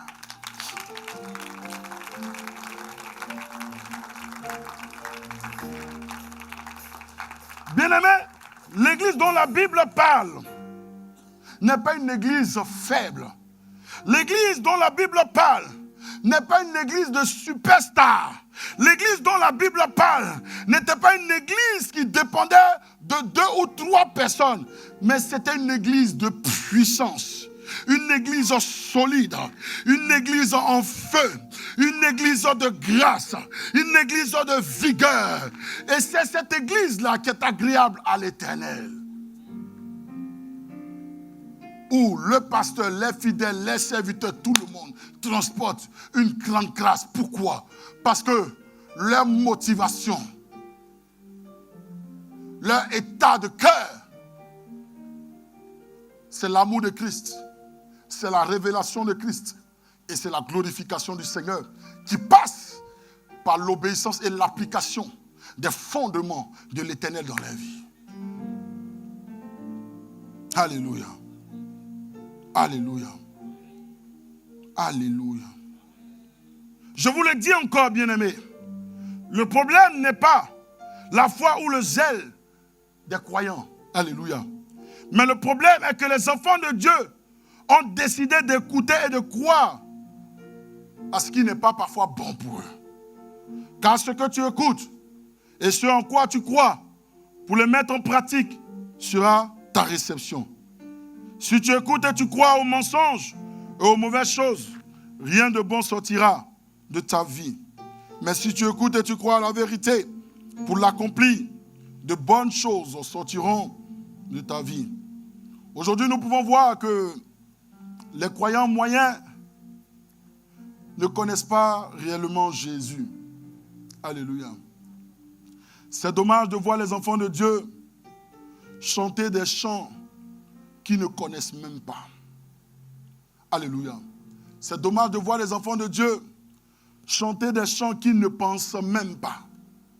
C'est dommage de voir les enfants de Dieu chanter des chants qu'ils ne vivent même pas. Alléluia. Et c'est pour cela que la puissance, alléluia, qu'il y a dans ces chants-là ne sortent même pas pour les toucher. Alléluia. Parce qu'en vérité, ils ne connaissent pas réellement Jésus. Le premier pilier représente la formation, ou du moins la fondation d'une vie chrétienne authentique. Donc, premier pilier, il vous faut une rencontre spéciale avec Jésus-Christ. Alléluia. Premier pilier qui représente la fondation d'une vie chrétienne authentique, il vous faut une rencontre spéciale avec Jésus-Christ, le Fils du Dieu vivant. Bien-aimés, par ordre de priorité, la fondation pour l'expérience du croyant, ce n'est pas la louange. La fondation pour l'expérience du croyant n'est pas l'adoration, n'est pas la prière, ne sont pas les chants, ne sont pas une école biblique. Par ordre de priorité, tant bien même que tout ce que je viens de citer sont importants et indispensables pour la maturité spirituelle, mais par ordre de priorité, alléluia, ce ne sont pas ces choses-là. Gloire au Seigneur. C'est plutôt une rencontre spéciale avec Jésus-Christ, le Fils du Dieu vivant. Alléluia. Ça veut dire que votre expérience chrétienne n'a pas encore commencé tant que vous n'aurez pas eu une rencontre spéciale avec Jésus-Christ, le Fils du Dieu vivant. La Bible dit en 1 Jean 5, je pense que c'est à partir du verset 11 à 12. Est-ce qu'on peut le mettre à l'écran, s'il vous plaît? 1 Jean 5, verset 11 à 12. La Bible dit cette chose. Dieu nous a donné la vie éternelle. Et cette vie est dans son Fils. C'est lui, celui qui a le Fils, a la vie. Celui qui n'a pas le Fils de Dieu n'a pas la vie. Tout commence par le Fils. Il vous faut rencontrer de façon spéciale la personne de Jésus-Christ. Il vous faut une rencontre spéciale avec Jésus-Christ, le Fils du Dieu vivant. Il y a beaucoup de gens qui prêchent, mais qui n'ont pas rencontré Jésus-Christ. Il y a beaucoup de personnes qui ont des responsabilités, mais qui n'ont pas eu une rencontre spéciale avec Jésus-Christ, le Fils du Dieu vivant. Vous devez savoir que l'épicentre du cheminement de la vie chrétienne commence avec Jésus. Alléluia. Ça ne commence pas d'abord avec la prière, tant bien même que c'est important. Mais ça commence d'abord avec Jésus. Ça ne commence pas d'abord avec le jeûne, tant bien même que le jeûne est important. Ça commence d'abord avec Jésus. Ça ne commence pas d'abord avec la louange, l'adoration. Et tout dépend de comment tu abordes l'adoration, la louange. Mais ça commence d'abord avec Jésus. Alléluia. Jésus-Christ est celui avec qui cela commence. Gloire au Seigneur. Bien-aimé, que tes fondements et que tes fondations soient restaurées. Dis Amen. Vous pouvez avoir été exposé à des enseignements sur les réseaux, sur YouTube. Ce n'est pas de ça que je parle. Alléluia. Je dis, ce que vous avez, ou ce dont vous avez besoin, c'est une rencontre spéciale avec le Fils du Dieu vivant qui est Jésus-Christ. Alléluia. Jésus-Christ est l'expression du Dieu invisible. Jésus-Christ, en lui, toute chose existe et toute chose subsiste. Alléluia. Est-ce que tu l'as rencontré vraiment? Ce n'est pas parce que tu prêches bien que cela veut dire que tu l'as rencontré. Ce n'est pas parce que tu chantes bien que cela dit que tu l'as rencontré. Ce n'est pas parce que tu joues bien que cela veut dire que tu l'as rencontré. Ce n'est pas parce que tu viens à l'église, tu es assis là, que cela veut dire que tu l'as rencontré. Ce n'est pas parce que tu occupes un quelconque poste que cela veut dire que tu l'as rencontré. Ce n'est pas parce que tu apportes ta dîme, ton offrande, que cela veut dire que tu l'as rencontré. Est-ce que tu as rencontré Jésus-Christ, le Fils du Dieu vivant? Alléluia. Alléluia. Alléluia. Alléluia. Peu importe la hauteur, peu importe les profondeurs que vous allez avoir dans votre vie, si vous ne commencez pas avec Jésus, ça sera quelque chose d'autre qui se passera plus tard. Alléluia. La raison pour laquelle les gens sont en train de jeûner, et malgré leur jeûne ou leur rien ne se passe dans la vie, mais bien au contraire, ils sont encore de plus en plus oppressés par des démons, c'est qu'il leur manque cette rencontre spéciale avec Jésus. Lorsque tu as fait cette rencontre spéciale avec Jésus, quelque chose se passe dans ta vie. Car nul ne l'a rencontré véritablement. Et rien ne s'est passé. Nathanaël pouvait dire, qu'y a-t-il de bon à Jérusalem? On lui a dit, viens et vois toi-même. Personne ne l'a rencontré sans avoir obtenu restauration, guérison, délivrance, liberté, bénédiction, ainsi de suite. Alléluia. Je ne dis pas que lorsqu'on rencontre Jésus, tout s'accomplit. Parce qu'il y a ce qu'on appelle le processus où il nous bâtit. Dieu, avant de nous donner, sachez qu'il nous bâtit d'abord. Avant de nous donner, sachez qu'il nous fait d'abord. Avant de nous donner, sachez qu'il nous construit d'abord. Je ne parle pas de ça. Mais est-ce que l'Éternel a commencé dans ta vie? Est-ce que tu l'as rencontré déjà même pour qu'il commence déjà même à te bâtir? Regarde ton voisin, dit, ça doit commencer par Jésus d'abord. Répète encore, ça doit commencer par Jésus d'abord. La Bible dit en Acte 4 à partir du verset 12, je paraphrase, il n'existe aucun salut, il n'y a de salut, alléluia, en aucun autre, car il n'y a sous le ciel aucun autre nom qui a été donné parmi les hommes par lequel nous devions être sauvés. Oui, en Jésus, oui, nous sommes sauvés, nous avons la vie éternelle. Mais il y a le sauvé aussi de la maladie. Il y a le sauvé aussi de la pauvreté. Il y a le sauvé aussi de l'oppression. Il y a le sauvé aussi des difficultés. Il y a le sauvé aussi des problèmes.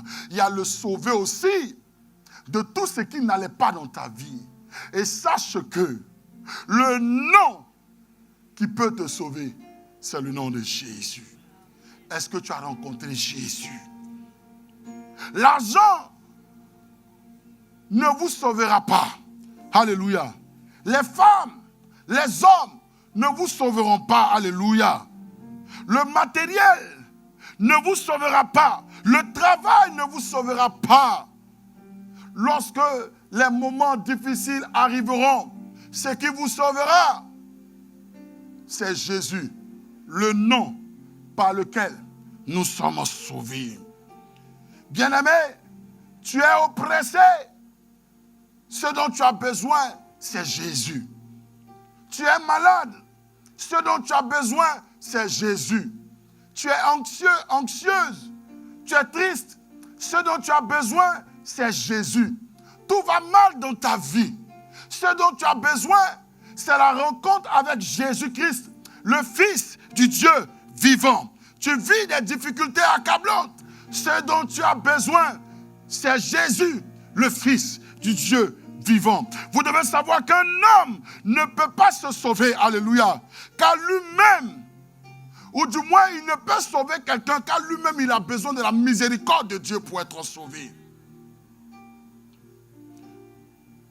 La musique chrétienne ne te sauvera pas, parce qu'elle n'est pas la source. Votre source, c'est Jésus-Christ. En tant que pasteur, en tant que leader, nous devons aider les gens à rencontrer Jésus-Christ, le Fils du Dieu vivant. Car des gens peuvent être en train de servir sans avoir rencontré Jésus-Christ, le Fils du Dieu vivant. Des gens peuvent être en train de servir sans être vraiment sauvés. Des gens peuvent être en train de prier sans être vraiment sauvés. Écoutez, quand nous avons commencé le ministère, il y a 18 ans, 19 ans de cela, nous n'étions pas en quête de la célébrité. Non, il n'y avait même pas ça. Tout ce qui se passe aujourd'hui, il n'y avait pas ça. Nous n'étions pas, nous n'étions pas motivés par l'argent. Gloire au Seigneur. Mais on aimait Jésus réellement. Oh, c'était difficile. Parfois, il n'y avait pas à manger. Mais on n'était pas motivé par le matériel, par je ne sais quoi. On ne nous connaissait même pas. Qui pouvait nous regarder? Notre personne n'attirait même pas le regard, sauf de ma lady qui était visionneuse. Mais on n'avait rien. Rien qui pouvait plaire. C'était compliqué. Mais ce qui nous faisait tenir, c'était la fondation. On aimait Jésus. On ne nous calculait pas. On ne nous considérait pas. On ne nous acclamait pas. On n'avait même pas Facebook, on n'avait même pas tous ces trucs-là. On n'était même pas motivé par des likes, par des followers. C'était pas ça. Jésus seul nous suffisait. Maison, on n'avait pas.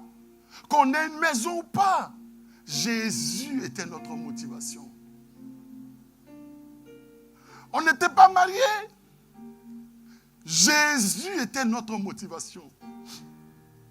Oui, c'était compliqué. La nuit, on était oppressés. Nouveaux chrétiens, mari de nuit, femme de nuit, on prie, on jeûne, beaucoup de choses se passent. C'est compliqué la vie, le chômage. Jésus était notre motivation.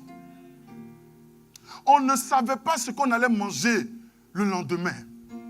Jésus était notre motivation. Jésus était notre passion. J'avais mon fils Brian avant de connaître le Seigneur. Mais on pouvait me dire, va dans telle ville, va dans tel pays, va en mission. Là-bas, tu dois annoncer l'évangile. Tu dois bâtir une église, tu dois commencer une cellule, tout ça. Quand il y a un certain nombre de personnes, après on va consacrer quelqu'un au siège. À la maison, mais on l'envoie. On partait. Mon fils est là. Il n'a pas forcément les premiers moments de sa vie, il n'a pas forcément grandi à côté de moi.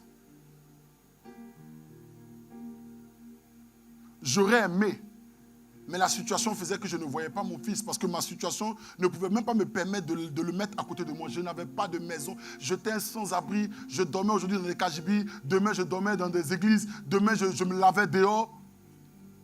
Mais Jésus, je n'ai pas abandonné la main de Jésus. Je ne me suis pas détourné de Jésus. Plus c'était dur, je suivais Jésus. Plus c'était compliqué, je suivais Jésus. Même lorsqu'on ne me considérait pas, je suivais Jésus. Je ne venais pas à l'église pour qu'on me donne l'argent. Je ne venais pas à l'église pour qu'on me soutienne. Je ne venais pas à l'église pour qu'on m'acclame, pour que je puisse dire aujourd'hui que les gens ne me considèrent pas, les gens ne m'appellent pas, les gens ne me suivent pas. Donc je vais quitter l'église. Je n'avais rien de tout cela. Ce qui m'importait, c'était la présence de Jésus dans ma vie. Même lorsqu'on me donnait l'opportunité de servir Dieu un peu, lorsque je le faisais, je n'avais aucune acclamation, aucun remerciement, aucun encouragement. Mais ce n'était pas mon problème parce que ma passion, c'était Jésus. Quand les fondements du juste sont renversés, que peut-il se passer de bon? Oui, je balayais dans l'église, j'aspirais, je plaçais des chaises. J'étais parfois un DJ chrétien avec le groupe musical. J'étais dans la délivrance, j'étais commando. Après, j'ai été responsable de la jeunesse. Après, mais il n'y avait rien. Rien. Malgré ça, on peut te dire tu es nul, tu es orgueilleux. J'ai eu toutes sortes de noms, j'ai eu toutes sortes de choses. Mais je n'ai trouvé aucune excuse pour me détourner de l'église. Je n'ai trouvé aucune excuse pour arrêter ma marche avec Jésus. Je n'ai trouvé aucune excuse pour arrêter cela. Parce que j'avais eu une rencontre spéciale avec Jésus. Lorsque tu n'as pas cette rencontre spéciale, lorsque tu n'as pas pour fondement Christ, quand l'orage viendra, tu ne tiendras pas. Parce que tu as besoin qu'on te flatte pour être là. Tu as besoin qu'on t'acclame pour être là. Tu as besoin qu'on te dise, oh, tu as raison pour être là. Tu as besoin, oui, de compter pour être là. Même lorsque on me laissait entendre que ma présence était égale à mon absence, cela ne me disait rien. Jésus était mon tout.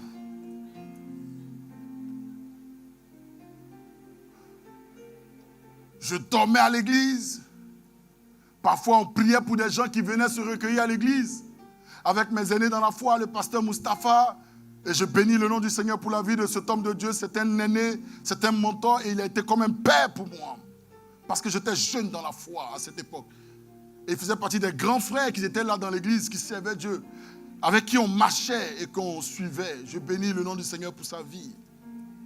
Jésus était notre passion. On nous dit, allez-y à Toulouse, on y va. Allez-y à Lille, on y va. Allez-y à Parma, on y va. Allez-y, je ne sais où on y allait. Sans rien. Même parfois quand les gens plaidaient notre cause, ils pouvaient dire à l'autorité, mais ils sont jeunes. J'avais 22 ans. Ils sont jeunes. Donnez-les un peu d'argent, ils vont partir. Notre autorité pouvait dire que l'onction nourrit son homme. S'ils sont appelés de Dieu, là où ils vont, Dieu se pouvoira. On partait, c'est-à-dire, on était passionnés. Jésus était notre passion. Aujourd'hui, regardez la vitesse à laquelle les enfants de Dieu quittent les églises. Regardez à la vitesse à laquelle les enfants de Dieu abandonnent la marche chrétienne. Regardez la vraie question qu'il faut se poser. Est-ce que Jésus... Parfois, tu pouvais prendre des sous-disciplines, tu ne savais même pas pourquoi. C'est-à-dire aujourd'hui... Quand on demande, mais qu'est-ce que tu as fait? Oh, tu m'énerves là. Tu parles trop. Vous savez qu'on est jeune aussi, on n'a pas un peu trop la sagesse là. Tant qu'on est jeune, on a le zèle, on est fougueux. Avec les autorités, on parle beaucoup. C'est nous, quand on a découvert quelque chose là, quand le Seigneur nous a éclairé, oh non, parmi les frères, parmi les sœurs, il faut me voir, je parlais beaucoup. Oh Seigneur Jocelyn.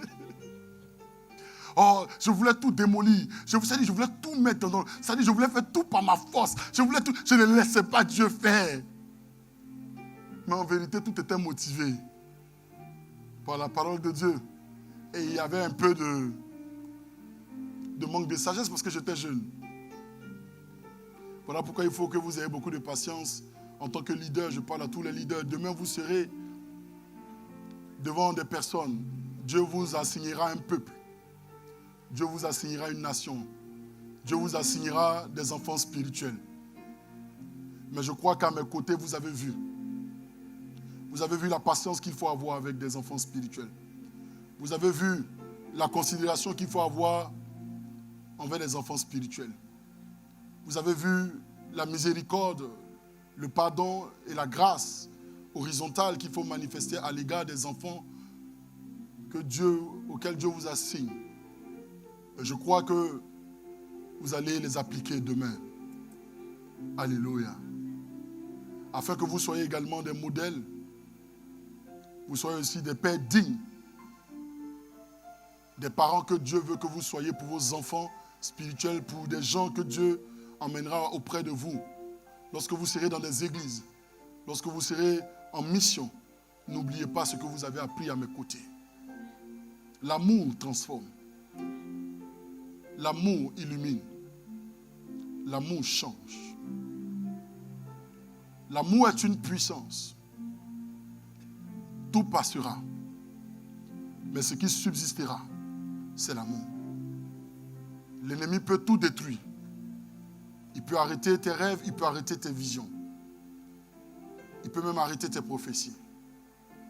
Mais ce qui subsistera à jamais, c'est l'amour de Dieu. Vous devez manifester l'amour de Dieu dans vos relations. Et là, je parle au peuple de Dieu. Vous devez manifester l'amour de Dieu entre mari et femme, entre frères et sœurs, entre parents et enfants, entre collègues. C'est notre puissance. C'est notre fondement. C'est notre appui. Et c'est ce qui a vaincu le monde. Parce que nous sommes sauvés. Parce que premièrement, Dieu nous a aimés. C'est parce qu'il nous a aimés qu'il a donné son Fils mourir pour notre vie.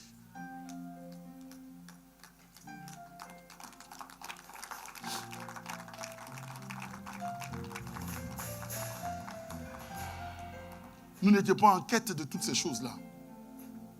On mangeait au jour le jour. On ne travaillait pas.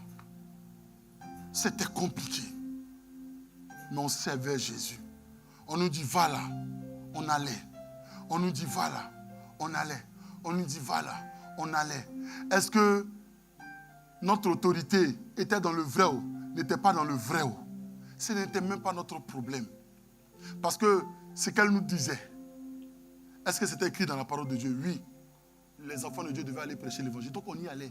Est-ce que c'était notre temps? Ce n'était pas notre temps où on allait. Mais j'ai dit que si tout ce périmètre, c'est-à-dire toute cette vie-là n'était pas, où je n'avais pas expérimenté cela, je ne serais pas aujourd'hui le pasteur que je suis. Parce que cela m'a bâti. J'ai vu des choses.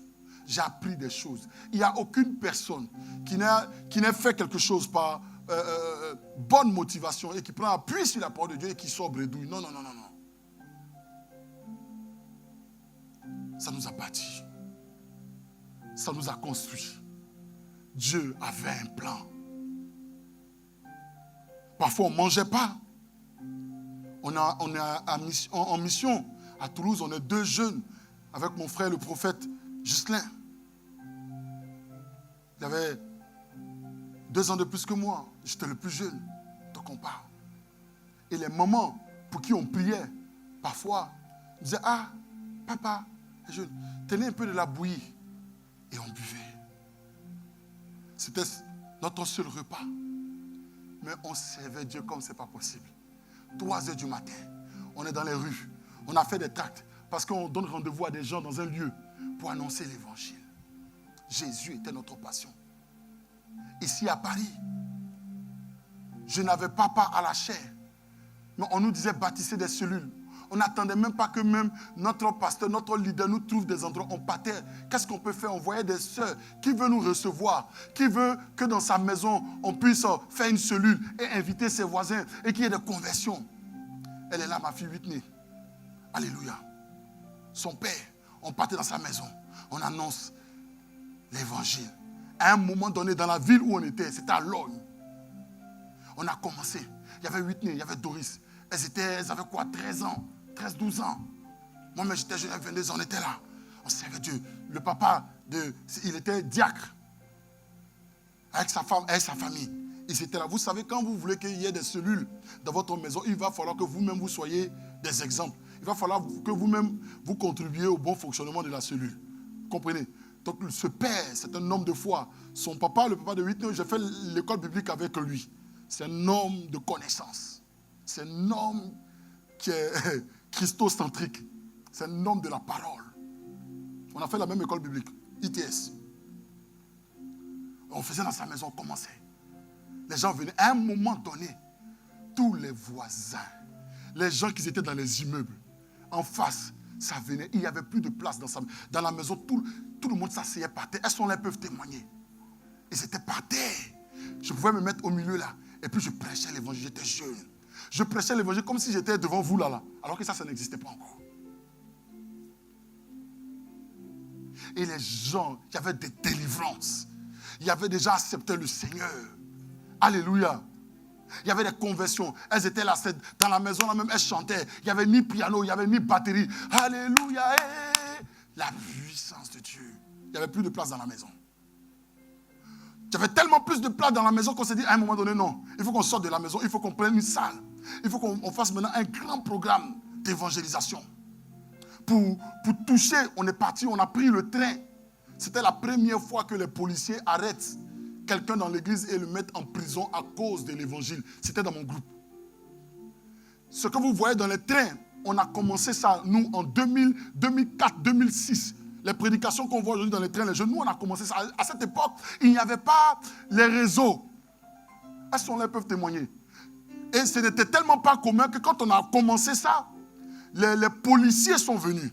Ils disent que nous n'avons pas le droit. Ils ont commencé à brutaliser un de nos frères, qui s'appelle le frère Aoto. Il avait ses enfants, il avait sa femme. Ils étaient tous petits et on marchait ensemble. Ma femme avait fait même à l'époque, on n'était pas encore mariés, elle avait fait même des affiches comme ça, qu'elle a tapé sur Word, on a imprimé, on n'a pas été évangélisé. J'ai dit, ils nous ont brutalisés. On était avec des enfants, on était des mômes, on était pleins. Ils ont pompé la bombe lacrymogène dans les yeux du frère, dans les yeux de la femme, parce qu'elle voyait que son mari, les policiers le brutalisaient, l'ont mis les genoux, ils voulaient le touffer. À cause de Jésus. On était jeunes. Ils l'ont mis en prison. Ils ont dit qu'ils vont le rapatrier. Il y a eu toutes sortes de choses. On s'est mis en jeûne pendant 7 jours. Depuis le jour où ils l'ont arrêté, parce que j'étais le leader. Et c'est moi qui les ai envoyés dans ce truc-là. Je leur ai dit, on y va. L'évangile ne doit plus rester dans la maison. On doit rentrer dans les métros, dans les trains. On a commencé ça. Il y a 18 ans en arrière, on a commencé ça. Alors je me sentais concerné. J'ai jeûné. Tout le monde, la femme, elle a ses enfants, elle a au moins plein d'enfants. Elle avait à l'époque combien 4 ou 3, parce que maintenant elle a eu 7. Je regarde, j'ai dit, oh, un leader assume ses responsabilités. Je suis rentré en jeûne. Je n'ai pas mangé jusqu'à ce qu'on le sorte. Tribunal de Créteil, jugement, on est là-bas. On connaissait quoi si ce n'est Jésus? Je connaissais quelle loi, quel truc. Je priais, on était là-bas. J'ai dit, on ne doit pas ramener le mari de la dame là en Afrique. Et ils l'ont libéré. Jésus était notre passion. Jésus était notre tout. Parmi mes frères et sœurs, dans mon église, ce n'est pas pour m'inventer, mais j'ai été celui qui a le plus voyagé parce que Dieu m'a fait la grâce d'avoir mes papiers. Donc pendant que mes aînés dans la foi, eux, ils ne pouvaient pas aller loin, mais moi, parce que j'avais ma pièce d'identité, on pouvait m'emmener loin. Donc eux, ils étaient ici, mais moi, on m'emmenait. Je suis allé jusqu'en Italie, à Parma. Je suis allé m'envoyer en mission là, où personne de mes amis sont partis. J'ai voyagé pour l'évangile. J'arrive à Parma, je suis jeune, j'ai même pas 25 ans. On dit qu'il y a un peuple là-bas qui est en détresse. L'autorité me dit, tu y vas. Je dis, je suis seul. Aujourd'hui, il n'y a pas mon grand frère, le pasteur Moustapha. Il n'y a pas, tu y vas. Il va quoi? Tu y vas. Dieu t'accompagne. On paye mon billet, on me faxe. J'y vais, j'arrive dans des conditions où la personne qui me reçoit, parce que l'église est divisée, le pasteur qui était là avait fait du n'importe quoi, les gens sont retournés, il y avait un chaos. Donc ils ont besoin d'un homme de Dieu, jeune. Jésus était mon tout. J'y allais sans pourtant savoir qu'est-ce qui allait m'arriver là-bas. J'arrive, la personne qui me reçoit, c'est un gardien d'immeuble. Mais en Italie, à Parma, le gardien, il vivait, c'était un noir, il vivait, on l'avait logé en bas, mais c'était limite, il était à côté des égouts. Donc vous voyez l'eau, tu vois les égouts à l'extérieur, quand il pleut, l'eau tombe. Mais lui, la partie où se lave là, l'eau tombe comme ça. Je regarde les conditions, il me dit, jeune garçon, c'est ici que je vis. Tu peux te laver ici. L'endroit sent mauvais, parce qu'on est limite dans un égout qu'ils ont aménagé je ne sais quoi. Jésus était ma passion. Où est-ce qu'on se voit pour prier le peuple? Il dit, bon, j'ai prévenu quelques frères qui sont découragés, qui ne viennent plus, qui ne croient plus au pasteur. J'ai prévenu les frères et les sœurs que, ils ont dépêché un homme de Dieu qui est là. Donc, on va se croiser le dimanche, ils vont venir. Donc, dans la maison, ils viennent. Seigneur, je n'étais pas versé dans les Écritures. Je ne connaissais pas tout, mais ce que j'avais, c'était Jésus. On commence la prière. J'ai dit, l'onction descend dans la pièce. Les gens sont touchés. La puissance de Dieu descend. Je suis resté 1 semaine, 2 semaines. Les gens ont commencé à venir. Maintenant, ils disent que, bon, il faut que tu restes ici. On ne te laisse plus partir à Paris. Et puis maintenant, on va créer l'église, tout ça. Mon autorité a dit, mais attendez, je vous ai envoyé mon fils pour restaurer ce qui s'est passé là-bas. Donc, on va mettre une annexe, une église, maison du chant, un peu Bethel, chose, comment dirais-je, en Italie, à Parma. Les gars disent non, le pasteur, lui, il est bien, on veut le garder, mais on veut mettre un autre nom. Elle a dit, fils, je t'ai payé un premier billet, prends le premier train et rentre. Et j'ai obéi encore. Je suis parti. Jésus. Est-ce que vous avez fait une rencontre avec Jésus? Est-ce que Jésus est votre fondement? Pour un rien, vous abandonnez la marche. Pour un rien, vous abandonnez le service. Pour un rien, vous abandonnez la prière. Pour un rien, vous abandonnez l'église. Pour un rien, vous abandonnez Jésus. Est-ce que vous avez fait une rencontre spéciale avec Jésus-Christ, le Fils de Dieu? Nous allons le poursuivre la semaine prochaine. Acclame le Seigneur Jésus. On s'élève dans la présence de Dieu.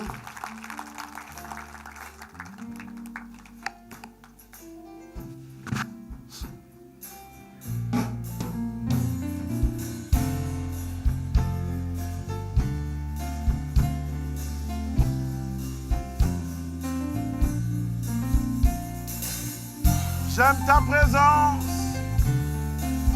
J'aime ta présence, Seigneur. Toi seul me suffit. Lève la main. Parle à Jésus. J'aime ta présence.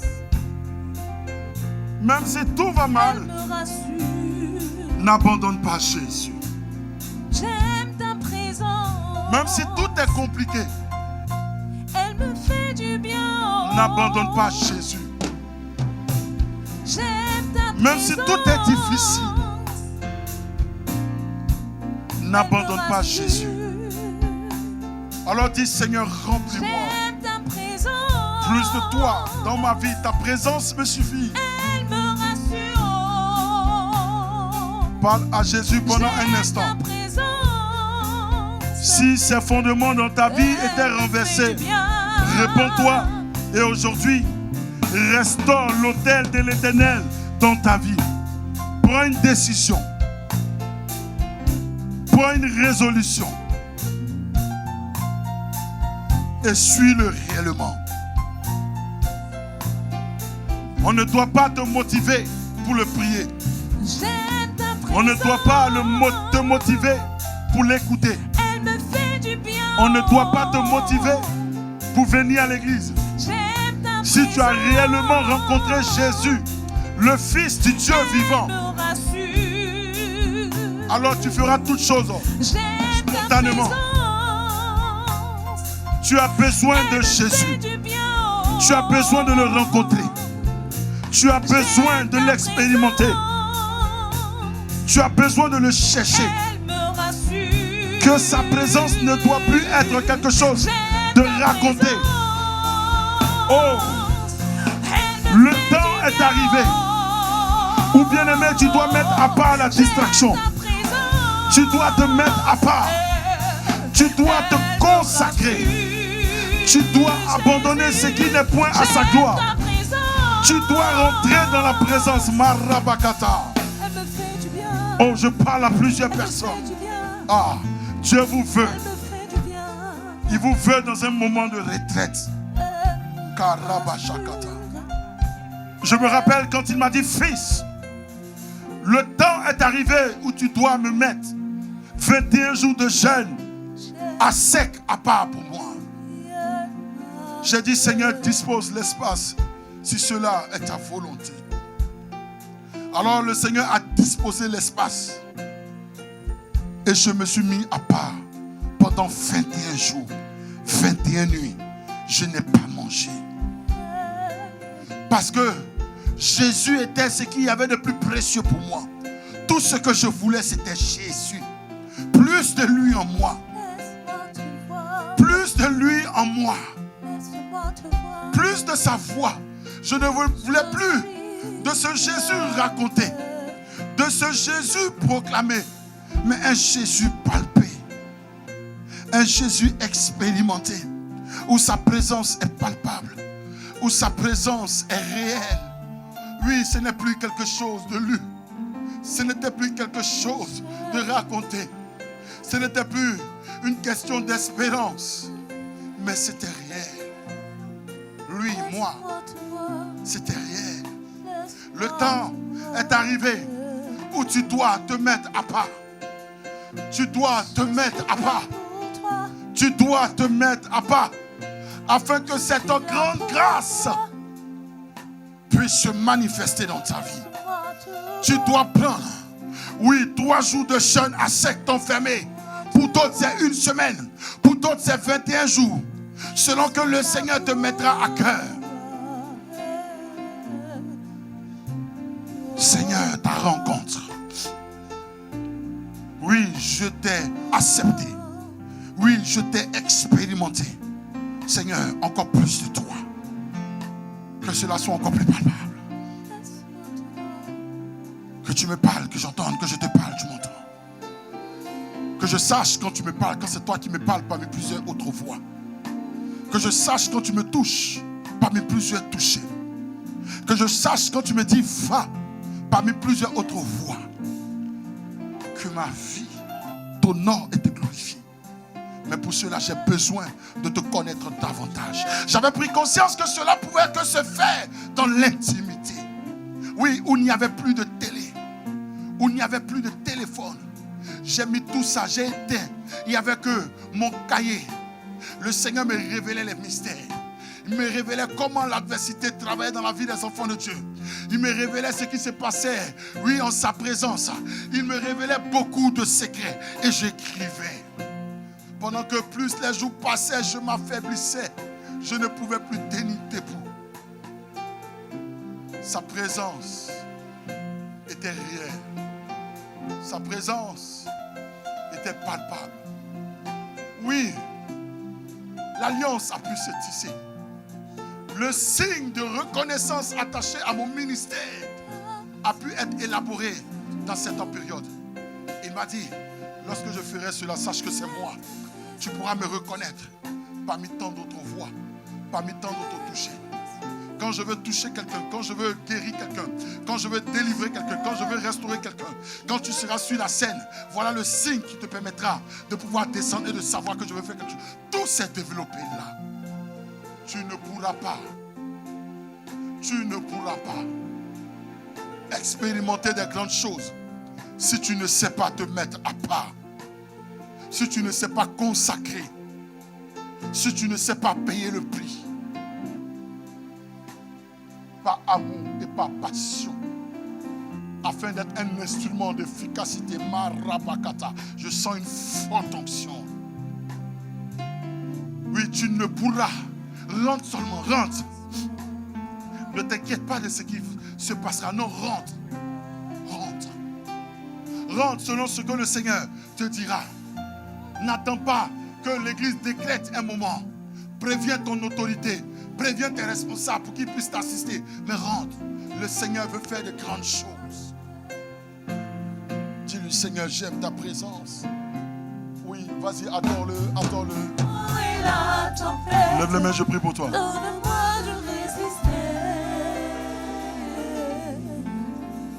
Ferme les yeux.